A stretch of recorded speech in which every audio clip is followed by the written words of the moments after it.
Hello student, SMC classes में आपका स्वागत है। आज हम लेके आए हैं आदर्श तथा अनादर्श विलयन। ठीक है, तो सबसे पहले आदर्श विलयन क्या होते हैं, कल हमने आपको पढ़ाया था राउल्ट का नियम।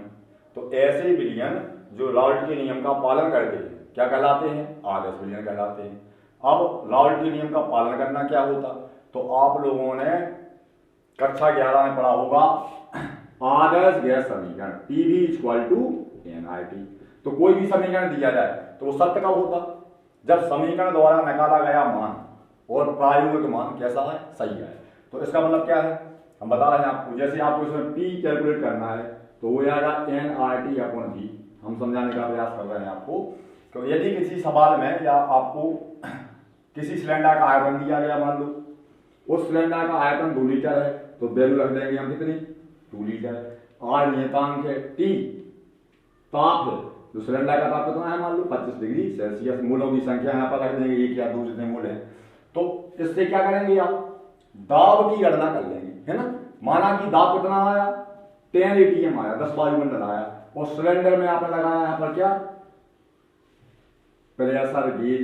इसका भी दाब कितना आया, 10 atm आया। तो इसका मतलब ये है कि जो आदर्श गैस समीकरण है वो सही है, क्योंकि आदर्श गैस समीकरण में जो आपने प्रयोग किया है ना।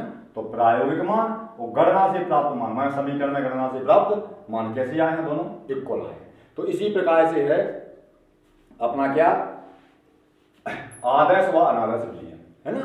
तो आदर्श विलयन क्या होते, आदर्श विलयन वे विलयन होते जो सांद्रण एवं ताप की संपूर्ण परास में, है ना, राउल्ट के नियम का क्या कहते हैं, पालन। जैसे देखें राउल्ट का नियम क्या था, राउल्ट का नियम कल आपको बताया था, PA = P degree A XA व PB = P degree B XB। तो यदि आपको विलायक का मूल प्रभाज और शुद्ध विलायक का वाष्प ज्ञात हो, है ना, तो आप इनका इंटू करके गुणा करके विलयन में उपस्थित विलायक का वाष्प ज्ञात कर सकते हैं। उसी प्रकार यदि आपको शुद्ध विलेय और विलायक के मूल प्रभाज का मान ज्ञात हो, तो आप विलयन में उपस्थित विलेय का वाष्प ज्ञात कर सकते हैं। तो विलयन का कुल वाष्प कैसे निकलेगा, P = PA + PB। हमने कल पिछली वीडियो में आपको बताया था, है ना, वीडियो नंबर 6 वीडियो का। तो 6 नंबर वीडियो में आप राउल्ट करिए, पहले देखें।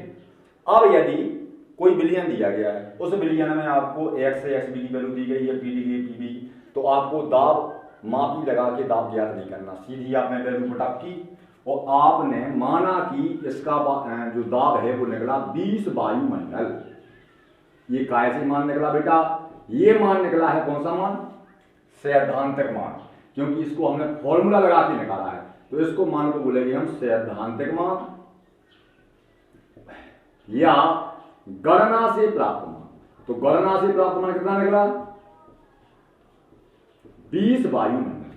अब यदि ये दिया गया समीकरण, राउल्ट का दिया गया समीकरण सही है, तो हम क्या करेंगे, प्रयोग करेंगे। जितना मूल प्रभाज दिया है, शुद्ध विलायक का वाष्प दिया है, उसी मात्रा को हम क्या करेंगे, बर्तन में भरेंगे और इस बर्तन को निश्चित तापमान पर गर्म करेंगे। इसमें विलयन भर दिया, है ना, इस बर्तन में क्या क्या भर दिया आपने, विलेय प्लस विलायक, और निश्चित तापमान पर हम उसको क्या करेंगे, गर्म करेंगे। ठीक है, इसमें लगा दिया हमने ऊपर दाब मापी, प्रेशर की। तो आप क्या देखेंगे कि यदि ये कितना मान प्राप्त हुआ आपको, गणना से प्राप्त मान या कॉपी पे निकाला गया मान कितना प्राप्त हुआ, 20 वायुमंडल। और यहाँ पर आप क्या कर रहे हैं, प्रयोग करके माप रहे हैं कि क्या ये समीकरण सही है। और यदि यहाँ भी कितना निकला, 20 वायुमंडल, तो ये हमने क्या किया, प्रयोग किया। तो इसका मतलब ये होगा गणना से प्राप्त मान तथा सैद्धांतिक मान, प्रायोगिक मान तथा सैद्धांतिक मान दोनों कैसे समान है। तो इस प्रकार से हम कह सकते हैं कि ये विलयन कैसा विलयन है, आदर्श विलयन। जो 20 वायुमंडल दाब मान निकला, इस मान को हम बोलेंगे प्रायोगिक मान,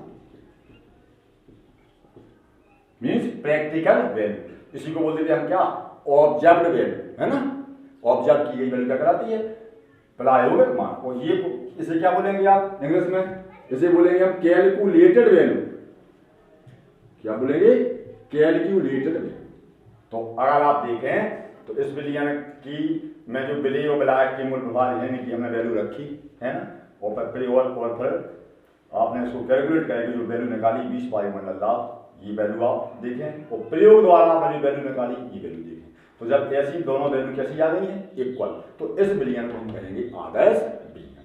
अब आप कहें अनादर्श विलयन कौन से हैं, तो यदि हमने सैद्धांतिक मान निकाला 20 वायुमंडल है ना, और फिर हमने दो प्रयोग किए, अगर विलयन अनादर्श है तो दो कंडीशन होंगी। कौन कौन सी कंडीशन होंगी कि या तो मान है ना जो गणना से प्राप्त मान था इससे थोड़ा बहुत ज्यादा आएगा या इससे कम आएगा। माना कि इसमें 20 मान आया, यहां पर कितना आ गया 40 वायुमंडल, तो इसका मतलब ये नहीं होगा कि प्रयोग गलत है, प्रयोग तो सही है ना, तो ये फॉर्मूला कैसा हो गया गलत। तो इस वाले विलयन को हम क्या कहेंगे अनादर्श विलयन कहेंगे। और यदि आपने प्रयोग किया और जो गणना से प्राप्त मान था, गणना से प्राप्त मान को हम बोलते हैं राउल्ट के नियम से निकाला गया मान है ना, क्योंकि ये किससे निकाला गया है राउल्ट के, और इसका मान आया कितना 10 ATM 10 वायुमंडल आया, तो इसका मतलब ये होगा कि ये भी अनादर्श विलयन है। तो आप गौर करना जो आदर्श विलयन है, आदर्श विलयन का जो मान था आना चाहिए था 20 ATM, लेकिन प्रयोग किया तो प्रयोग के बाद आया 40 ATM है ना, या फिर प्रयोग के बाद कितना आया 10 ATM। ऐसे दोनों प्रकार के विलयन केमिस्ट्री में है। तो ऐसे मान गौर करना, ऐसे विलयन जिनका मान प्रायोगिक मान राउल्ट के नियम से निकाले गए मान से अधिक आता है, आना कितना चाहिए था 20 आना चाहिए था, लेकिन कितना आया अधिक आया। अधिक कितना हो गया बोलो, कम हो गया या ज्यादा, ज्यादा हो गया ना 40 ATM हो गया। तो ऐसे विलयन कहलाते हैं धनात्मक विचलन दर्शाने वाले विलयन, इस प्रकार से विलयन। और ऐसे विलयन जिनका प्रायोगिक मान राउल्ट के नियम से निकाले गए मान से कैसा आया कम आया, इन्हें हम बोलेंगे क्या ऋणात्मक विचलन दर्शाने वाले विलयन। तो इस प्रकार से बेटा दो प्रकार के अनादर्श विलयन होते हैं। ये कैसे विलयन हो गए अनादर्श विलयन, और ये विलयन कैसा हो गया बोलो, ये विलयन हो गया आदर्श विलयन।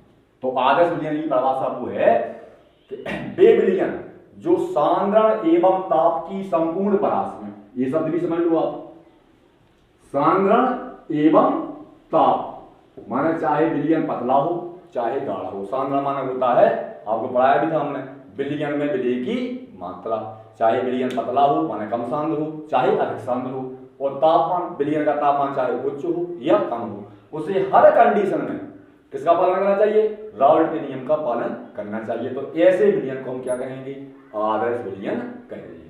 तथा वे विलयन जो सांद्रण एवं ताप की संपूर्ण परास में राउल्ट के नियम का पालन नहीं करते अनादर्श विलयन कहलाते हैं। और अनादर्श विलयन दो प्रकार के होते हैं, धनात्मक विचलन दर्शाने वाले विलयन तथा ऋणात्मक विचलन दर्शाने वाले विलयन। तो यहाँ पर आपको एक साथ एक ही वीडियो में आपके 4 से 5 क्वेश्चन कवर होने वाले हैं, है ना। एक तो आदर्श विलयन क्या है इनकी सहायता लिखिए, अनादर्श विलयन क्या है इनकी सहायता लिखिए, और आपके इसमें पेपर में एक 3 नंबर का क्वेश्चन आना है 2 नंबर का। तो हमारे हिसाब से टोटल नंबर ऑफ क्वेश्चन आपके कंप्लीट हो जाएंगे इस वीडियो में 5 से 6, है ना। तो बड़े ध्यान से पढ़ना है। ऐसे फिर परिभाषा, ये जो आपने 20 वैल्यू निकाली इसको सैद्धांतिक मान बोलेंगे, गणना से प्राप्त मान बोलेंगे, या राउल्ट के नियम से निकाला गया मान बोलेंगे। तो ऐसे विलयन जिनके वाष्पदाब का मान राउल्ट के नियम के निकाले गए मान से समान आता है उन्हें हम कहते हैं आदर्श विलयन। अर्थात ये विलयन क्या कहते हैं राउल्ट के नियम का पालन करते हैं। तथा ऐसे विलयन जिनका राउल्ट के नियम से निकाले गए मान से जो प्रायोगिक मान है वो अधिक या कम आता है उन्हें हम कहते हैं अनादर्श विलयन। तो अनादर्श विलयन 2 प्रकार के होते हैं, वे विलयन जिनका मान राउल्ट के नियम से निकाले गए मान से अधिक आता है धनात्मक विचलन दर्शाने वाले विलयन कहलाते हैं। इंग्लिश में बोलते हैं हम इनको पॉजिटिव डेविएशन सॉल्यूशन, है ना। और वे विलयन जिनका मान राउल्ट के नियम से निकाले गए मान से कम आता है उन्हें कहते हैं हम ऋणात्मक विचलन दर्शाने। देखो बेटा आदर्श विलयन समझने के लिए हम सबसे पहले क्या करेंगे, आपने राउल्ट का नियम पढ़ा है, P इक्वल टू होता P डिग्री x से तथा P भी होता P डिग्री भी x। तो यदि इस वैल्यू को आप माना गणना से प्राप्त मान, तो इसको माने आप क्या प्रायोगिक मान, है ना। तो अभी हमने बताया था कि जो आपने मान लो गणना से प्राप्त किया, राउल्ट के नियम से मान से निकाला, राउल्ट के नियम से मान कितना निकाला, वाष्पदाब का विलयन का वाष्पदाब निकाला आपने कितना 20 वायुमंडल, या ब्लैक का वाष्पदाब निकाला 20 वायुमंडल, उससे मतलब नहीं। और गणना से प्राप्त मान कितना है 20 वायुमंडल। तो ये माना, अगर आप इन दोनों में से इसको मानना है गणना प्राप्त, इसको मानना है प्रायोगिक मान, तो यहाँ पर प्रायोगिक मान कितना आया पी 20 है ना, और गणना से प्राप्त कितना आया। इसका मतलब RS मिलियन बे मिलियन होते हैं जिनके लिए PA equal to P degree X, अर्थात प्रायोगिक मान गणना से प्राप्त मान के समान होते हैं। और जैसे यहाँ करते हैं हम, इसको मान लें प्रायोगिक मान कितना है विलेय का 20 वायुमंडल निकला मान लो, है ना, तो इसका भी कितना निकला 20। तो ऐसे विलियन बे विलियन कहलाते हैं जो RS विलियन होते हैं। अर्थात इन विलियनों की पहली शर्त है RS विलियन राउल्ट के नियम का पालन करते हैं, वो शर्त है PA equal to P degree X तथा PB equal to P degree B X, है ना। अब ये समझ में आ गया होगा आपको। अब दूसरी शर्त क्या है, दूसरी शर्त है कि ये विलियन जब बनते हैं, है ना, इन विलियनों का जब निर्माण होता है तो ऊष्मा में कोई परिवर्तन नहीं होता। इसको कैसे समझे, तो यदि आपने देखा होगा कि विलेय और विलायक को आप मिलाते हैं तो हल्का फुल्का ऊष्मा में परिवर्तन तो होता है। इस बात को आपने शायद गौर नहीं किया हो, हम आपको बता रहे हैं। जैसे आप एक गिलास पानी में ग्लूकोज डाल लें तो आप गौर करेंगे पानी हल्का सा ठंडा हो जाता है, वहां पर क्या होता है ऊष्मा का अवशोषण होता है। और यदि एक गिलास पानी में बिना वजह चूना डाल लें थोड़ा सा तो पानी गर्म हो जाता है, तो वहां क्या होता है ऊष्मा का उत्सर्जन होता है। तो राउल्ट बता रहे हैं कि वे विलियन आदर्श विलियन कहलाएंगे जिनके बनने पर, बनेंगे कब, जब विलेय और विलायक को मिक्स करेंगे, तो वे विलियन जिनके बनने पर एंथैल्पी माने ऊष्मा, आपने पढ़ा है एंथैल्पी को कक्षा 11 में, एंथैल्पी इसको बोलते हैं ऊष्मा को। तो वे विलियन जिनके बनने पर ऊष्मा में या एंथैल्पी में कोई परिवर्तन नहीं होता RS विलियन कहलाते हैं। तो पहली शर्त हो गई RS विलियन की, ये विलियन राउल्ट के नियम का पालन करते हैं, अर्थात PA equal to P degree X से व PB equal to P degree B X B. दूसरी शर्त है इनके बनने पर एंथैल्पी में कोई परिवर्तन नहीं होता, डेल्टा H हो या एंथैल्पी में परिवर्तन। वो जब मिलाएंगे विलेय और विलायक को तो हम क्या बोलते हैं इसमें मिक्सिंग, है ना। तो डेल्टा H आगे लिख देंगे हम MIX, या आप चाहें तो पूरा लिख सकते हैं मिक्सिंग, लेकिन लिखना आधार में डेल्टा H बढ़ा करके लिखना, मिक्सिंग छोटा, डेल्टा H मिक्सिंग बराबर 0। इसका मतलब हुआ कि हमने विलेय को विलायक में मिलाया तो ऊष्मा में कोई परिवर्तन नहीं होगा। अब बेटा एक बात गौर से सुनो आप, अगर ऊष्मा में परिवर्तन नहीं होगा तो आयतन में परिवर्तन नहीं होगा। जैसे अगर आप फ्रिज में ऐसे बोतल निकालें तो फ्रिज की बोतल ठंडी होती है, वायुमंडल गर्म होता है, तो आप देखते हैं फ्रिज की बोतल पर पानी की बूंदें जमा होना शुरू हो जाती है, क्योंकि जल वाष्प हमेशा गर्म से ठंडक की ओर जाती है। तो यदि आप ग्लूकोज घोल रहे हैं पानी में, तो जहां से पानी ठंडा होगा तो वायुमंडल से पानी, चाहे वो एक बूंद पानी अंदर आ जाए, चाहे 1 ml आए, अंदर आ जाएगा, इससे आयतन क्या हो जाएगा बढ़ जाएगा। उसी प्रकार यदि आप पानी में चूना घोलें, बना बोला चूना, तो पानी गर्म होगा तो कुछ पानी भाप बन के बाहर निकल जाएगा, तो क्या हो जाएगा आयतन में कमी हो जाएगी। इसका मतलब ये हुआ कि यदि विलियन बन रहा है ना, वो एंथैल्पी में परिवर्तन होगा, और वह परिवर्तन कैसा है ऊष्माक्षेपी है। कैसा परिवर्तन है ऊष्माक्षेपी है, तो आयतन में कमी आएगी।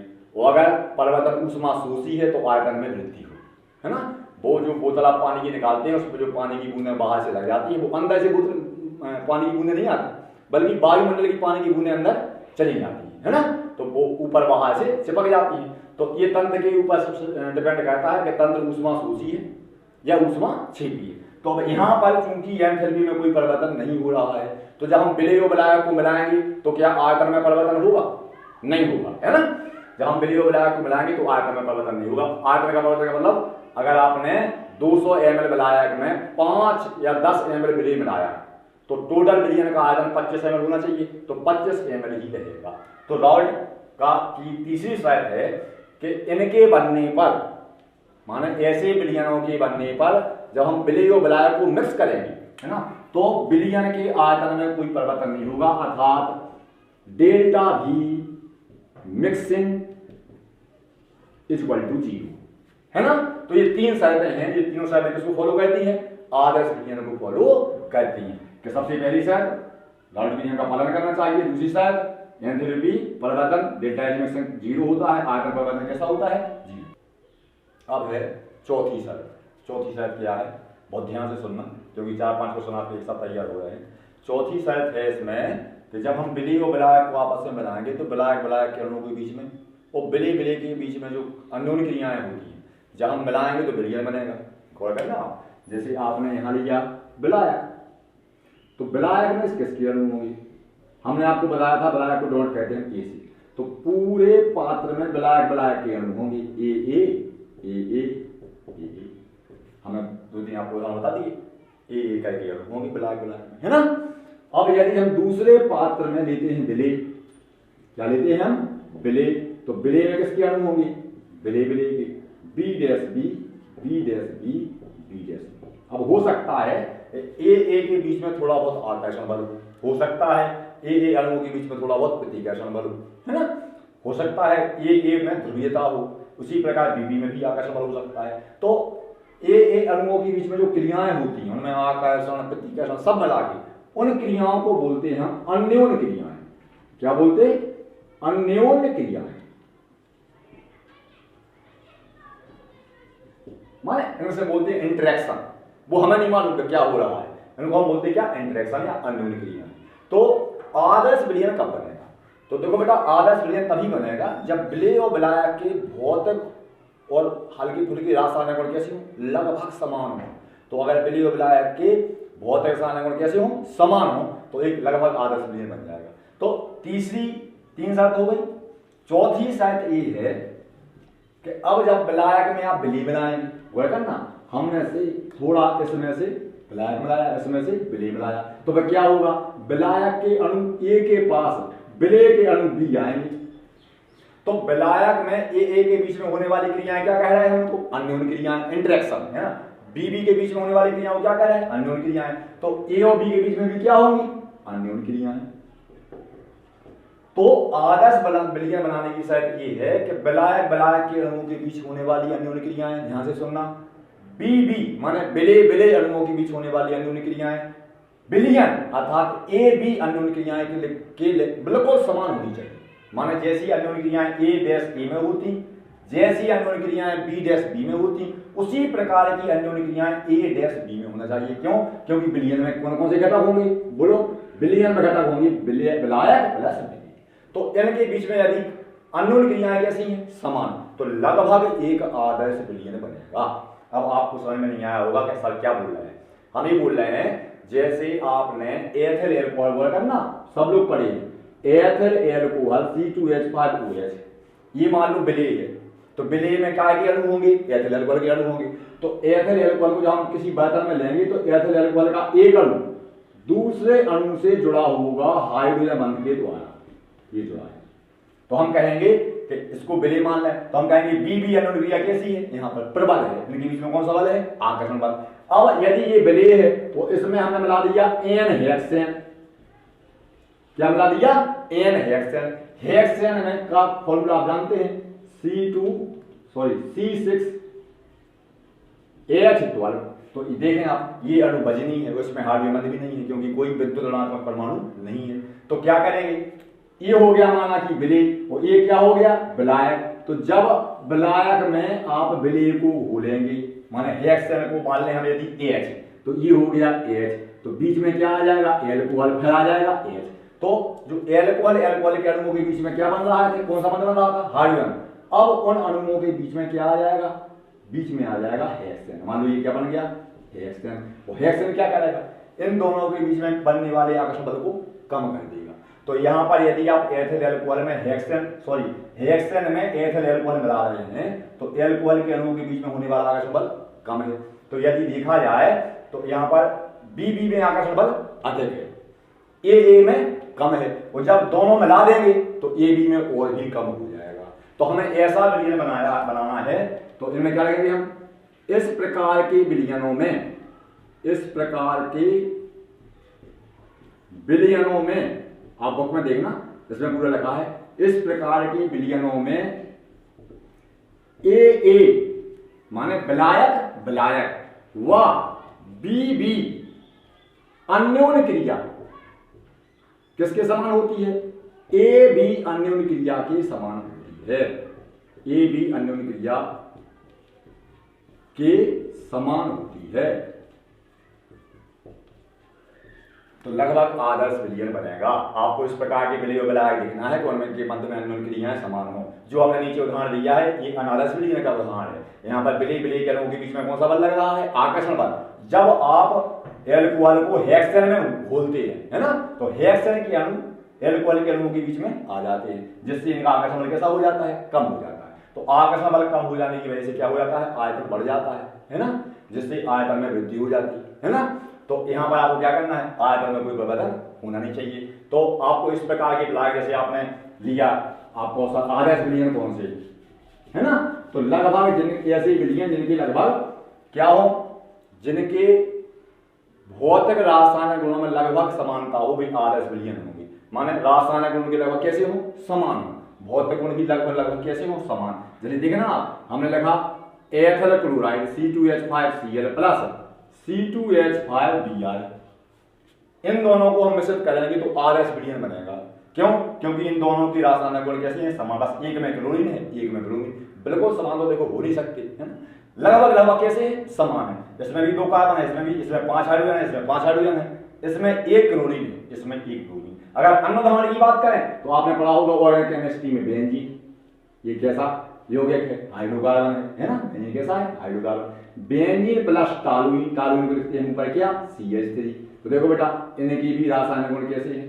भौतिक गुण लगभग समान है। तो बेंजीन प्लस टॉलुइन मिलकर कौन सा विलयन बनाएगा? लगभग आदर्श विलयन बनाएगा। तो ये भी कौन से विलयन बनाएगा? दोनों आदर्श विलयन। तो प्रश्न आता है आदर्श व अनादर्श विलयन क्या है, इसकी शर्तें लिखिए, वो उनमें अंतर लिखिए। तो एक ही हम आपको बता दे रहे हैं। अगर शर्तें आ जाए तो हम पहले लिखेंगे, हेडिंग डालेंगे आदर्श विलयन। वे विलयन जो सांद्र एवं ताप की संपूर्ण परास में, रेंज में राउल्ट के नियम का पालन करते हैं, क्या कहलाते हैं? आदर्श विलयन कहलाते हैं। बच्चे बोलते सर परास क्या है? रेंज। तो आपने घर पे देखा होगा स्टेबलाइजर, उसमें रेंज होती 0 से 250 वोल्ट, 400 वोल्ट, है ना, स्केल होती। उसी प्रकार ताप में क्या होगी? 0 केल्विन से लेके 400 केल्विन या 500, माने विलयन का ताप बढ़ाते जाओ, है ना। सांद्र माने विलयन की मात्रा 0 से बोलते चले जाओ, बढ़ाते चले जाओ, उसको हम बोलते हैं क्या? परास। समझ आए आप?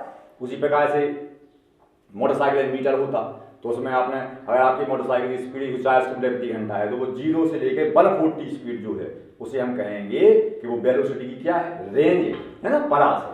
तो वे विलयन जो सांद्र एवं तापमान, सांद्र बढ़ाते जाओ चाहे ताप कम करते जाओ, ताप की संपूर्ण परास में राउल्ट के नियम का पालन करते हैं, आदर्श विलयन कहलाते हैं। यहाँ कोई परिभाषा नहीं है। और फिर परिभाषा के बाद ये जो है यहाँ पर, ये आपने यहाँ पर पॉइंट डाला था, ये पहला पॉइंट हो गया आपका, ठीक है। और फिर आप अगर शर्तें लिख रहे हैं तो यहाँ से आपकी शर्तें शुरू हो गई। प्रश्न आता है आदर्श विलयन क्या है, इनकी शर्तें लिखिए। तो हम शर्तें ली हैं भी बता दे रहे हैं, और इसी में साथ में अंतर होता जाएगा।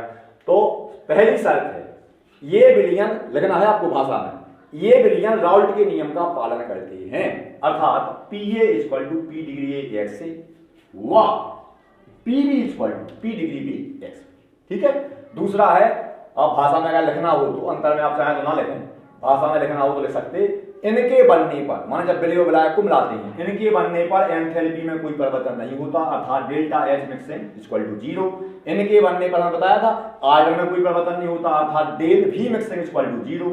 और इस प्रकार की विलयनों में अभी बताया हमने आपको कि विलायक व विलय के मध्य होने वाली अन्योन्य क्रियाएं बिल्कुल विलायक और विलय के बीच अन्योन्य क्रियाओं की कैसी होती हैं? समान होती हैं।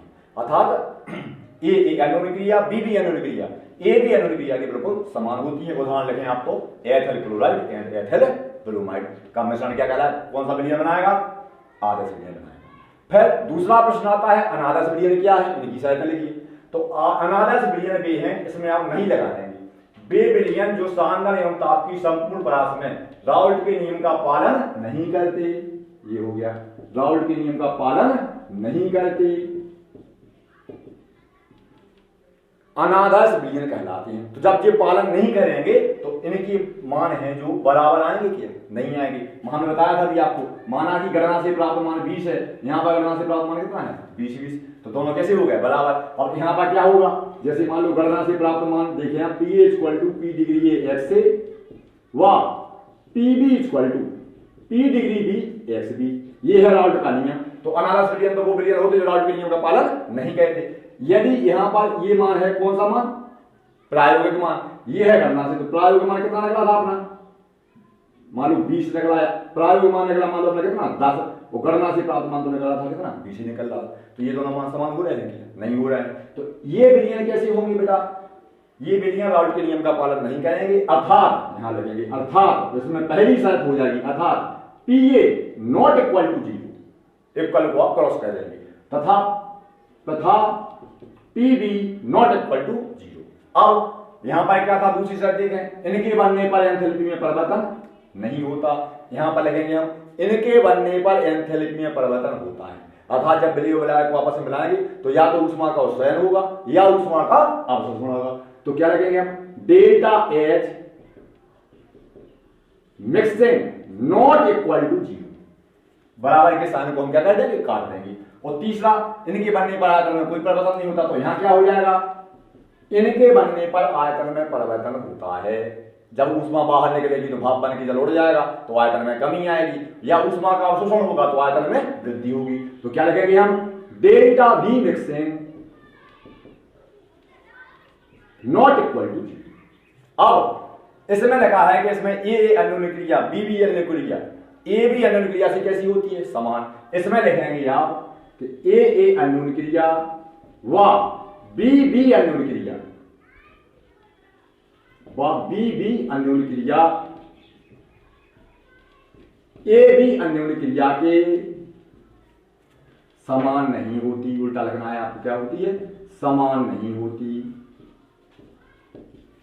तो अगर आपको एग्जाम्पल लिखना है तो अभी बताया था हमने आपको, इसमें एग्जाम्पल हो जाएगा C2H5OH ethyl alcohol plus cyclohexane. बहुत अंतर है साइक्लोहेक्सेन में, साइक्लोहेक्सेन एक हाइड्रोकार्बन है, ये एल्कोहल क्या है, इसमें ऑक्सीजन है ना, इसमें ऑक्सीजन ग्रुप लगा है, इसमें हाइड्रोजन बंद है, इसमें हाइड्रोजन बंद नहीं है, इसका अणुभार कम है, इसमें 6 कार्बन है, इसमें 2 कार्बन है। तो ये आपके इसमें अंतर भी हो गया, साथ में शर्तें भी हो गई। इस प्रकार अगर आपसे अलग से कुछ ना जाए, आदर्श विलयन क्या है, शर्तें लिखिए, तो पूरी परिभाषा ये शर्तें हो गई। अनादर्श विलयन क्या है, शर्तें लिखिए, उदाहरण से है, तो ये पूरी शर्तें होंगी। और दोनों में अंतर, तो दोनों में साथ में अंतर हो गया। अब इसके बाद पढ़ाएंगे हम आपको क्या, धनात्मक तथा ऋणात्मक विचलन दर्शाने वाले विलयन। इसके बाद हम पढ़ेंगे धनात्मक विचलन तथा ऋणात्मक विचलन दर्शाने वाले विलयन, जो अभी थोड़ी देर पहले हम डिस्कस कर चुके हैं, है ना। तो सबसे पहले तो धनात्मक ऋणात्मक विचलन दर्शाने वाले विलयन क्या है, तो हमने आपको बताया कि यदि राउल्ट के नियम से आप वाष्प दाब का मान निकालें पीए प्लस पीबी, है ना, तो इससे हम बताया था अभी आपको कि मान लो यहां पर कितना दाब निकला, 20 वायुमंडल दाब निकला, कितना निकला, 20 वायुमंडल दाब निकला। तो जो ये मान है, ये मान कहलाएगा राउल्ट के नियम से निकाला गया दाब, राउल्ट के नियम से निकाला गया वाष्प दाब। क्या है, निकाला गया वाष्प दाब।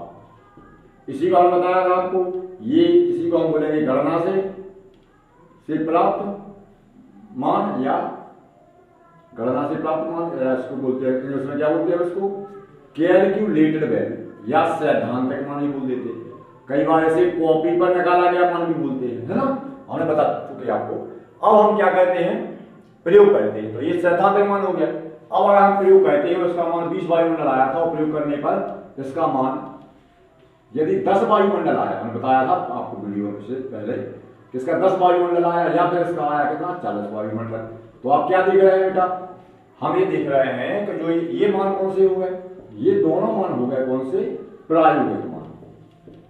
कौन से मान हो गए, प्रायोगिक मान, या उसी को हम बोलते हैं परिकलित मान, जिसको हम इंग्लिश में बोलते हैं ऑब्जर्व्ड वैल्यू।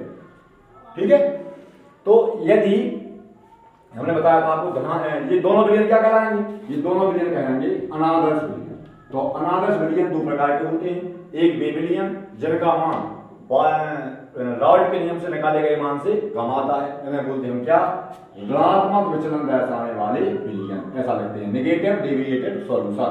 और दूसरे वे विलयन जिनका मान राउल्ट के नियम से निकाले गए मान से कैसा आता है, प्रायोगिक मान अधिक आता है, इनको हम बोलते हैं पॉजिटिव डेविएशन सॉल्यूशन।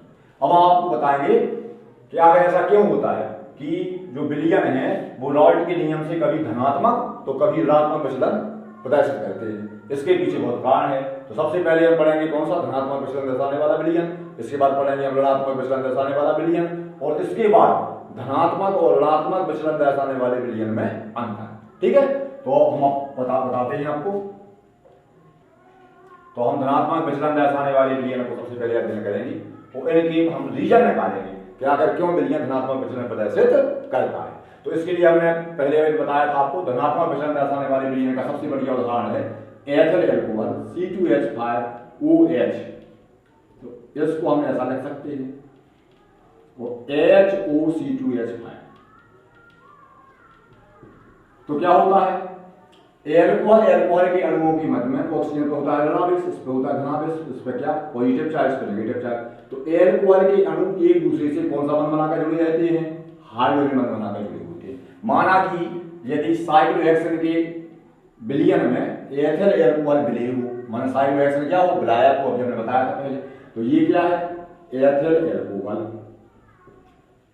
आप अनादर्श विलयन में हमने दिखाया था आपको हेक्सेन, है ना, उसको आप प्लीज साइक्लोहेक्सेन कर लेना, वो जल्दी जल्दी में लग गया। फॉर्मूला हमने सही लिखा था उसका C6H12, हमने वहां फॉर्मूला रखा था, बैक की वीडियो को देख सकते, वहां पर आपको अकेला N हेक्सेन नहीं लिखना, क्या लिखना, साइक्लोहेक्सेन लिखना, वो जल्दबाजी में हमने थोड़ा बता दिया था। तो अब आप यहां क्या करेंगे, तो दूसरा लेंगे हम क्या, साइक्लोहेक्सेन। साइक्लोहेक्सेन का बेटा स्ट्रक्चर कैसा होता है, जस्ट लाइक बेंजीन, बिल्कुल बेंजीन जैसा स्ट्रक्चर होता है, 6 कार्बन होते हैं। तो ये साइक्लोहेक्सेन। तो ये एथिल अल्कोहल क्या है, विलय, और ये क्या है, विलायक। ये क्या है, विलायक। तो यदि देखें आप यहाँ पर गौर करें कि हम पढ़ा रहे हैं आपको धनात्मक विचलन दर्शाने वाले विलयन। तो धनात्मक विचलन दर्शाने वाले विलयन वे होते हैं जिनका प्रायोगिक मान राउल्ट के नियम से निकाले गए मान से भी अधिक आता है। तो ऐसा क्यों हो जाता है कि अधिक आता है, तो यदि आप इसमें कौन कौन सी क्रिया होगी, एक कौन सा हो गया, बी, इसको विलय बोलेंगे। दूसरा अणु कौन सा है, विलय। तो इसमें जो बी अन्योन्य क्रिया है उसके बीच में प्रबल आकर्षण बल लग रहा है, माने बी दोनों अणुओं के बीच में कौन सा बल लग रहा है, आकर्षण बल लग रहा है। तो यदि आप इसको स्टोव से गर्म करेंगे तो क्या होगा, इसका वाष्प दाब कम होगा, उच्च ताप पर भी जल्दी वाष्प नहीं बनाएगा, क्योंकि इस बंध को तोड़ने के लिए क्या करना पड़ेगा, आपको बाहर से और ऊर्जा देनी पड़ेगी। तो ये थोड़ा उच्च दाब पे उबलेगा।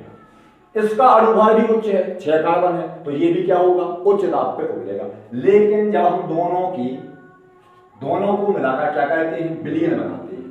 तो विलयन में ए क्या है, साइक्लोहेक्सेन, और बी क्या है, एथिल अल्कोहल। तो एथिल अल्कोहल के अणुओं के बीच, जैसे ये है एथिल अल्कोहल, तो इस अणु के बीच में क्या आ जाता है, साइक्लोहेक्सेन। साइक्लोहेक्सेन क्या है, यहाँ पर विलायक है। फिर आ जाएगा एथिल अल्कोहल C2H5OH, फिर आ जाएगा क्या, साइक्लोहेक्सेन, फिर आ जाएगा C2H5OH। तो आप क्या देख रहे हैं कि साइक्लोहेक्सेन ने जो अल्कोहल के अणु थे इनके बीच में बंध को तोड़ दिया, खुद बीच में क्या हो गया, फिट हो गया, शिफ्ट हो गया, जिससे क्या हुआ, एक अल्कोहल का अणु दूसरे अल्कोहल के अणु से स्वतंत्र हो गया। इस प्रकार से हम कह सकते हैं कि यदि हम एथिल अल्कोहल को अकेले गर्म करेंगे तो इसका वाष्प दाब कम होगा, क्योंकि अणुओं के बीच में हाइड्रोजन बंध है। इसको अकेले गर्म करेंगे तो इसका भी वाष्प दाब कम होगा, क्योंकि इसका अणुभार उच्च है। उच्च अणुभार वाले यौगिकों का जो क्वथनांक होता है वो उच्च होता है, या क्वथनांक उच्च होगा तो वाष्प दाब भी क्या होगा, कम होगा। तो इसका कम होगा वाष्प दाब, और इसका भी कम होगा। जब हम दोनों को मिलाएंगे तो क्या होगा, अल्कोहल के अणुओं के बीच में साइक्लोहेक्सेन के अणु क्या हो जाएंगे, फिट हो जाएंगे, जिससे अणुओं के बीच में आकर्षण बल कम हो जाएगा। तो ये मिश्रण जो है वो कम ही ताप पे उबलना शुरू हो जाएगा। जब ये मिश्रण कम ताप पर उबलेगा तो वाष्प इसकी ज्यादा मात्रा में बनेगी। माना कि यहाँ आप इसको कर रहे थे 100 डिग्री सेल्सियस पे गर्म, तो इसकी वाष्प धीरे बन रही थी। इसको कर रहे थे आप 100 डिग्री सेल्सियस, धीरे बन रही थी। ये जो विलयन है हो सकता है 90 डिग्री सेल्सियस पर ही उबलना शुरू हो जाए, है ना, क्योंकि इसमें आकर्षण कैसा हो गया है, कम हो गया है। अच्छा, इसमें एक बात ध्यान देने योग्य और है कि उसी तापमान पर अल्कोहल उबलेगा और उसी तापमान पर साइक्लोहेक्सेन उबलेगा, एक समान ताप पर। इसलिए इसका क्या हो जाएगा, इसका वाष्प दाब उच्च हो जाएगा। कम ही ताप पे ज्यादा वाष्प बनाएगा। अगर 100 पे इसको लिया और 100 पे ही इसको ले लें तो इसका वाष्प दाब इन दोनों घटकों की वाष्प दाब से क्या होगा, ज्यादा होगा। तो यहाँ पर आप क्या देख रहे हैं, यहाँ आप देख रहे हैं कि जो बी अन्योन्य क्रिया है ये इसमें प्रबल है ना, और ए अन्योन्य क्रिया भी कैसी है, प्रबल है। ये जो अन्योन्य क्रिया है ये प्रबल है, क्योंकि आकर्षण बल इसमें ज्यादा है। तो हम लिखेंगे इस प्रकार की या इन प्रकार के विलयनों में ए अन्योन्य क्रिया व बी अन्योन्य क्रिया प्रबल, जबकि ए बी अन्योन्य क्रिया क्या हो गया, ए और बी के बीच में ये हो गया, ए क्या हो गया, हेक्सेन, बी क्या हो गया, अल्कोहल। तो ए बी अन्योन्य क्रिया कैसी होती है, दुर्बल। किताब वाले कंफ्यूजन दिखाते हैं, करते हैं, कि इसमें ए अन्योन्य क्रिया बी अन्योन्य क्रिया प्रबल, जबकि ए बी अन्योन्य क्रिया दुर्बल होती है, या फिर ए और बी अन्योन्य क्रिया की तुलना में ए बी अन्योन्य क्रिया दुर्बल होती है। तो आप सीधा सीधा ध्यान करना, इसमें बी अन्योन्य क्रिया प्रबल, ए अन्योन्य क्रिया भी प्रबल, जबकि ए बी अन्योन्य क्रिया कैसी होती है, दुर्बल होती है। इसीलिए ये कम तापमान पर उबलना शुरू हो जाता है और दोनों घटक ही एक साथ वाष्प अवस्था में उबलना शुरू हो जाते हैं। तो ऐसे घटकों का मिश्रण कहलाता है स्थिर क्वाथी मिश्रण। क्या कहलाता है? स्थिर क्वाथी मिश्रण। इनको बोलते हैं एजियोट्रॉप, अर्थात ऐसा मिश्रण जिसमें दोनों घटक एक समान तापमान पर ही उबलना शुरू हो जाते हैं। क्या कहलाते हैं? स्थिर क्वाथी मिश्रण कहलाते हैं। और स्थिर क्वाथी मिश्रण बताते हैं आपको दो प्रकार के होते हैं। इस मिश्रण को बोलेंगे हम निम्न क्वथन स्थिर क्वाथी मिश्रण। क्या बोलेंगे इसको? निम्न क्वथन स्थिर क्वाथी मिश्रण। क्यों? क्योंकि इसका जो आप क्वथनांक है, ये कब कितने पे उबल रहा है? बताया था 80 या 90 पे, जबकि इसके घटकों का क्वथनांक कितना है? ये उबल रहा है माना कि 100 पे, ये उबल रहा है कितने पे? 100 पे। लेकिन अब बीच में हेक्स निकल मिल गए तो इसने थोड़ी कम तापमान पे उबलना शुरू हुआ, तो इसलिए इसका नाम पड़ा निम्न क्वथन। अर्थात ऐसा द्रवों का मिश्रण जिनके घटकों का क्वथनांक उच्च हो, जबकि विलयन का क्वथनांक कैसा हो? निम्न हो। निम्न क्वथन स्थिर क्वाथी मिश्रण कहलाता है और ये धनात्मक विचलन वाले विलयन के अंतर्गत आता है। जो धनात्मक विचलन दर्शाते हैं विलयन, उन्हीं विलयनों को हम निम्न क्वथन स्थिर क्वाथी मिश्रण भी कहते हैं। तो यदि आपसे पूछा जाए कि निम्न क्वथन स्थिर क्वाथी मिश्रण और उच्च क्वथन स्थिर क्वाथी मिश्रण में अंतर स्पष्ट करें, तो जो धनात्मक है उल्टा होता है, जो धनात्मक है वो निम्न क्वथन कहलाता है और जो ऋणात्मक होगा वो क्या कहलाएगा? उच्च क्वथन। तो आशा है आपको समझ में आ गया होगा। अब एक बात और, यहां पर एक अणु दूसरे अणु को अपनी ओर खींच रहा है, ठीक है, तनाव लग रहा है, तो ये अणु बहुत तरीके से अच्छी तरीके से सिस्टेमेटिक या अरेंजमेंट इनका कैसा होता? अच्छा होता। और इनका भी अरेंजमेंट अच्छा होता क्योंकि इसका अणुभार ज्यादा होता। जब दोनों को मिलाते तो बीच में बंध कैसा हो जाता? दुर्बल। तो अणु कैसे पहुंच जाते? दूर दूर। तो जब विलयन बनता है तो विलयन का जो कुल आयतन है वो विलेय प्लस विलायक के कुल आयतन की तुलना में कैसा हो जाता है? अधिक हो जाता है। जैसे आपने इसको लिया, विलेय लिया आपने 100 ml, ठीक है, और इसको लिया आपने 500 ml, समझ रहे हैं आप? तो जो विलयन है वो बनना कितना चाहिए? 100 प्लस 500 बराबर 600। तो ये 610 या 620 ml बन जाता। क्यों बन जाता? क्योंकि विलेय और विलायक के बीच में जो आकर्षण बल है वो समाप्त हो जाता, जिससे अणु दूर दूर हो जाते, अणु फैल जाते, घनत्व तो कम हो जाता, जिससे क्या होता? जिससे विलयन का आयतन बढ़ जाता। इसलिए धनात्मक विचलन दर्शाने वाले विलयनों में डेल भी मिक्सिंग, समझ रहे हैं आप? आयतन में परिवर्तन कैसा होता है? धनात्मक होता है। आपने अभी पढ़ा ही था, अनादर्श विलयन वे विलयन होते हैं जिनमें डेल्टा भी मिक्सिंग नॉट इक्वल टू 0। तो नॉट इक्वल टू क्या कहलाएंगे? दो प्रकार के होंगे, जो 0 के बराबर नहीं होगा। देखिए ना, बोल रहे ना, delta H equal to not equal to 0 के बराबर नहीं है, तो ये दो प्रकार के हो जाएंगे जो 0 के बराबर नहीं है। तो एक तो हो जाएगा कौन सा? पॉजिटिव, 0 से ज्यादा होगा, है ना, और एक हो जाएगा नेगेटिव। तो धनात्मक विचलन दर्शाने वाले विलयनों में जो आयतन में परिवर्तन है वो कैसा होता? धनात्मक। उसी प्रकार इनके बनने पर ऊष्मा का अवशोषण। अब देखो बेटा, ऋणात्मक विचलन दर्शाने वाले विलयन में जस्ट अपोजिट है, नेगेटिव डिविडेंड सॉल्यूशन। अब इनकी परिभाषा क्या है? ऐसे विलयन जिनका वाष्पदाब राउल्ट के नियम से निकाले गए मान से कम आता है, अर्थात इनका प्रायोगिक मान में बताया था कि उदाहरण आपको, इनका प्रायोगिक मान कम आता है और सैद्धांतिक मान माने राउल्ट का नियम से निकाला गया मान अधिक आता है। तो इनका प्रायोगिक मान कम आता है, इसलिए इनको क्या बोलते हैं? ऋणात्मक विचलन दर्शाने वाले विलयन। अब रीजन क्या है, कारण क्या है कि ये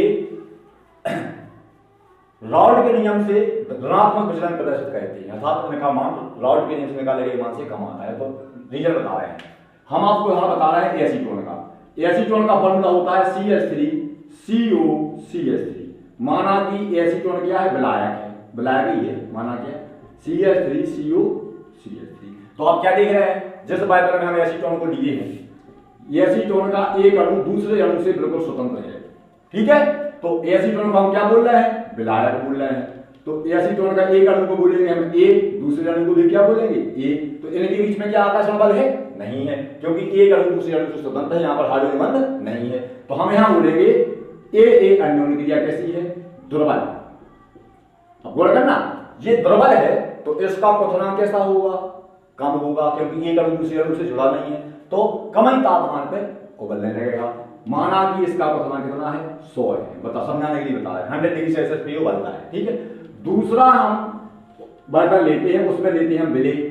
विलेय के रूप में लेते हैं हम क्लोरोफॉर्म। क्लोरोफॉर्म का फॉर्मूला है CH CH3।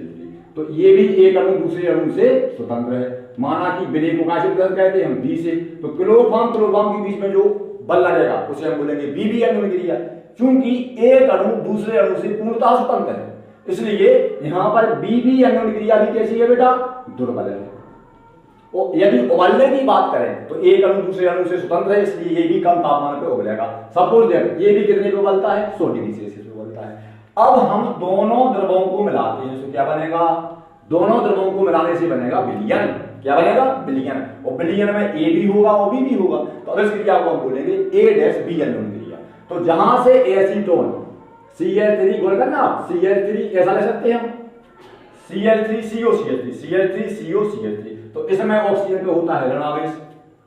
और क्लोरोफॉर्म का फॉर्मूला है CH तो इसको लिख देंगे हम HCCl3, जैसा उल्टा लगा के लिख दिया। तो हाइड्रोजन का होता है क्या, धनावेश। तो हाइड्रोजन का धनावेश ऑक्सीजन के ऋणावेश को अपनी ओर खींचता है, जिससे इन दोनों अणुओं के मध्य में कौन सा बंध बन जाता है, AH बंध बन जाता है। तो आप क्या देख रहे हैं, ये अणु है विलायक, तो इसे बोलेंगे हम A, और B अणु है क्लोरोफॉर्म, इसे बोलेंगे हम B।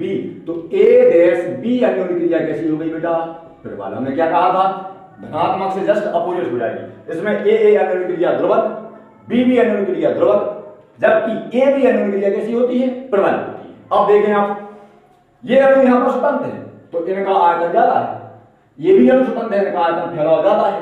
जब दोनों अणु आपस में मिलते तो एक अणु दूसरे अणु को अपनी ओर खींचेगा, जिससे अणु पास पास आ जाएंगे, जिससे क्या होगा, इन विलयन का जो आयतन है घटकों के आयतन से कम हो जाएगा। तो इसलिए यहां पर डेल्टा V मिक्सिंग, माना हम दोनों को मिलाएंगे तो विलयन के कुल आयतन में क्या आ जाएगी, कमी आ जाएगी। तो delta V mixing equal to negative, माने नॉट इक्वल टू 0 है, 0 के बराबर नहीं है, या तो ऋणात्मक है या धनात्मक है।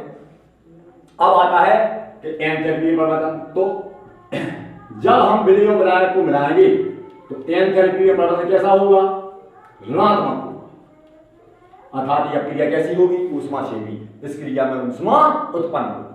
तो अब हम ऋणात्मक विचलन दर्शाने वाले विलयन को गौर करें। अब हमें देखना है क्या, ये 100 पे उबल रहा था, ये 100 पे, अब इन दोनों अणुओं के बीच में क्या लग गया, आकर्षण बल। तो अब ये जो विलयन है ये ज्यादा पे उबलेगा, हो सकता है मान लो 120 डिग्री पे उबला, ठीक है। वो कैसा उबलेगा बेटा, कि दोनों ही द्रव एक समान ताप पे उबलना प्रारंभ हो जाएंगे। 120 पे जब उसको गर्म करेंगे तो 120 तापमान पर एसीटोन की भी वाष्प बनना शुरू हो जाएगी और साथ में क्लोरोफॉर्म की वाष्प बनना शुरू हो जाएगी। इसलिए इसे कहेंगे हम स्थिर क्वाथी मिश्रण। स्थिर माने स्थिर है, क्वाथी माने क्वथनांक, अर्थात ऐसा मिश्रण इसकी क्वथनांक कैसे हो, कैसे हो, स्थिर हो, स्थिर क्वाथी मिश्रण कहलाता है, ठीक है। ये द्रव बिना संगठन के परिवर्तन की वाष्प अवस्था में बदल जाता है। माने भाप अगर निकालेंगे, भाप देखेंगे तो भाप में जो क्लोरोफॉर्म का और एसीटोन का जो अनुपात होगा वो वही होगा जो विलयन में। एक ही तापमान पे 120 पे एसीटोन भी उबलेगा और क्लोरोफॉर्म भी, दोनों समान ताप पे उबल रहे हैं, स्थिर ताप पे उबल रहे हैं, इसलिए इसे मिश्रण क्या कहते हैं, स्थिर क्वाथी मिश्रण। अब इसे क्या कहेंगे, निम्न क्वथन तो हो गया धनात्मक, इसे कहेंगे उच्च क्वथन। उच्च क्वथन स्थिर क्वाथी मिश्रण क्या होते, उच्च क्वथन स्थिर क्वाथी मिश्रण वो होते जिनके घटकों का क्वथनांक कम होता जबकि विलयन का क्वथनांक अधिक होता। आप देख रहे हैं यहाँ 120 डिग्री सेल्सियस हो गया, और क्यों हो गया हम बार बार फिर बोल रहे हैं, क्योंकि इनके बीच में कौन सा बंध लग गया, H बंध। वो H बंध को तोड़ने के लिए अधिक तापमान की आवश्यकता पड़ेगी। तो ऐसे स्थिर क्वाथी मिश्रण जिनका क्वथनांक घटकों के क्वथनांक से उच्च होता है क्या कहलाते हैं, उच्च क्वथन स्थिर क्वाथी मिश्रण कहलाते हैं। इंग्लिश में बोलते हैं उनको क्या, एजियोट्रोप्स। क्या कहलाते हैं, एजियोट्रोप। लो बॉइलिंग एजियोट्रोप, निम्न क्वथन एजियोट्रोप, है ना, और हाई बॉइलिंग एजियोट्रोप। तो अब हम आपको अंतर पूरा लिख देते हैं। ये देखिए विलयनों की शर्तें हो गई हैं, अब आपको गणित जोड़ने की कोई आवश्यकता नहीं है। अब इसके बाद है धनात्मक तथा ऋणात्मक विचलन दर्शाने वाले विलयन में अंतर। ये हमने समझा दिया आपको पूरा, तो अंतर लिखेंगे। तो अगर अलग से पूछ लिया धनात्मक विचलन दर्शाने वाले विलयन क्या है, उदाहरण देकर समझाइए, इनकी शर्तें लिखिए, तो आप अंतर में से आधा धनात्मक आधा लिख लेना। और अगर ऋणात्मक का मुझे ऋणात्मक, अगर अंतर पूछ लिया तो मोस्टली 3 अंतर पूछेंगे। अंतर अपने पास 5 है, भंडार हो गया अंतर का, ठीक है। तो हम बताते हैं आपको अंतर। तो स्टूडेंट यहाँ पर हम देख रहे हैं कि ये हमने जो अंतर रखा है इसी अंतर के हिसाब से अगर पूछा जाए धनात्मक विचलन वाले विलयन क्या है तो ये परिभाषा लग जाएगी, उस पर आप नीचे लिख देंगे। उदाहरण हमने यहाँ पर लिख दिया है, लगभग लगभग 7 अंतर है जो बहुत ज्यादा है ना, मुश्किल से 3 पूछे जाते हैं। तो वे विलयन जिनके वास्तव माने प्रायोगिक मान राउल्ट के नियम से निकाले गए मान से अधिक हो धनात्मक विचलन दर्शाने वाले विलयन कहलाते हैं। मैंने बताया था कि राउल्ट के नियम से मान कैसा निकालते हैं, P इक्वल टू जैसे ये है P इक्वल टू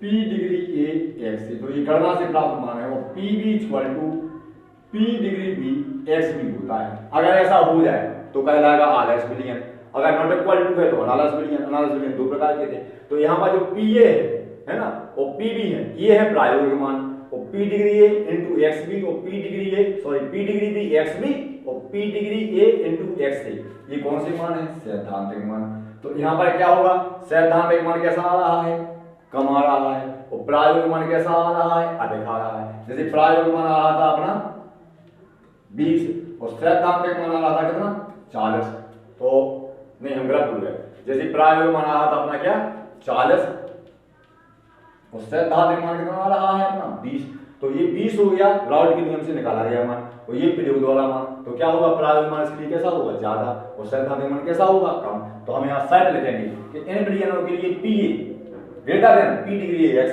और PB बड़ा है PB बड़ा है P डिग्री B x से, ठीक है। माने इनके प्रायोगिक मान P और PB कौन से मान है, प्रायोगिक मान ज्यादा बड़े होंगे और सैद्धांतिक मान कैसे होंगे, कम होंगे।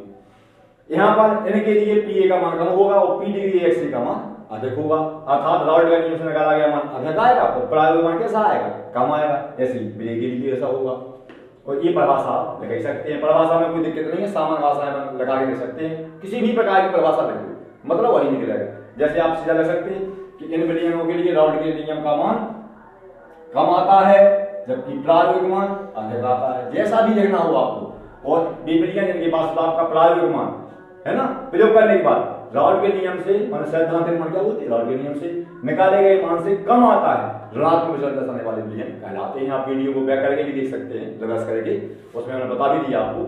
अब इनके बनने में एंथैल्पी परिवर्तन कैसा होता है, धनात्मक, उसको हम पॉजिटिव, तो पॉजिटिव को ऐसा धन लगा के भी लिख सकते हैं, तो डेल्टा एच मिक्स है पॉजिटिव। माने हम इनको बनाएंगे तो आयतन में क्या होगी, वृद्धि, बताया था हमने आपको, क्योंकि अणुओं के बीच में आगे संबंध टूट जाएगा, इसलिए अणु क्या हो जाएंगे एक दूसरे से दूर हो जाएंगे, तो आयतन बढ़ जाएगा, इनका आयतन कम हो जाएगा, क्योंकि विलय और विलायक के बीच में कोई आकर्षण बल नहीं है। जब विलय और विलायक को आपस में मिलाएंगे तो आकर्षण बल कार्य करने लगेगा, इससे आयतन में कमी हो जाएगी और द्रव कैसा हो जाएगा, संकुचित हो जाएगा।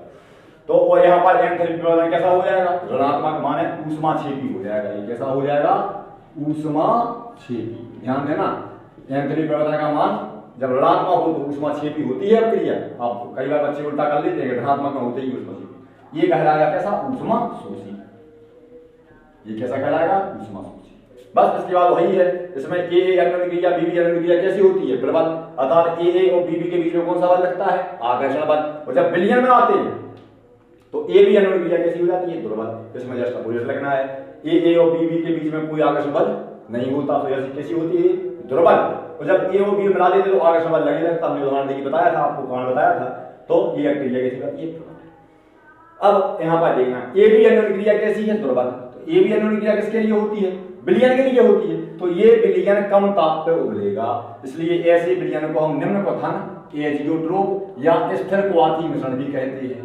क्या कहते हैं, स्थिर क्वाथी, लो बॉयलिंग एजियोट्रोप, इसे बोलते हैं लो बॉयलिंग एजियोट्रोप। इनका क्वथनांक, इन विलयनों का क्वथनांक घटकों के क्वथनांक से कम होता है। तो इनको स्थिर क्वाथी को कई बार ऐसा पेपर में आया है कि निम्न क्वथन एजियोट्रोप या स्थिर क्वाथी मिश्रण तथा उच्च क्वथन एजियोट्रोप या स्थिर क्वाथी मिश्रण में अंतर स्पष्ट करें। तो घबराना नहीं, जो धनात्मक है वो कहलाता है निम्न क्वथन, और जो ऋणात्मक है वो कहलाता है उच्च क्वथन। तो यहाँ आप धनात्मक मिश्रण की जगह क्या डाल लेंगे, निम्न क्वथन एजियोट्रोप, और यहाँ ऋणात्मक मिश्रण की जगह क्या डाल लेंगे, उच्च क्वथन एजियोट्रोप। अंतर वही का वही रहेगा, पूरे पॉइंट वही रहेंगे विद एग्जाम्पल समेत, है ना। नेक्स्ट है इसमें उदाहरण एथिल अल्कोहल व साइक्लोहेक्सेन, बताया था हमने, एथिल अल्कोहल में आकर्षण बल है, साइक्लोहेक्सेन में आकर्षण बल है, दोनों को मिलाकर आकर्षण बल खत्म हो जाता। इसमें है एसीटोन व क्लोरोफॉर्म, तो एसीटोन के अणुओं के बीच में कोई आकर्षण बल नहीं है, क्लोरोफॉर्म के अणुओं के बीच में कोई आकर्षण बल नहीं है, थोड़ी देर पहले बताया था। जब इन दोनों को मिला देते अर्थात A B को मिला देते तो कौन सा बल लगे रहता, आकर्षण बल। इसलिए ए बी एन क्रिया इसमें कैसी हो जाती है। आप लोगों को वीडियो कैसा लगा, थोड़ा सा समझाने में लेंदी हो गया, वीडियो बड़ा हो गया, फिर भी आप लोग कमेंट करके जरूर बताएं, है ना। इससे क्या होता कि थोड़ा मोरल डाउन नहीं होता टीचर का, है ना। और लाइक करें, सब्सक्राइब करें। Thank you. आपके पेपर आ रहे हैं, इसलिए सभी वीडियो को ध्यान से देखें, क्रम से। हमने हर वीडियो पर पार्ट नंबर डालते जा रहे हैं, पार्ट फर्स्ट, सेकंड, थर्ड। तो आप प्रयास करें कि सिक्वेंस से, क्रम से देखें, पहले फर्स्ट को, फिर सेकंड को, फिर थर्ड को, और कॉपी लेकर देखें, ठीक है। जिससे बहुत ज्यादा फायदा होने वाला है आपको आने वाले एग्जाम में।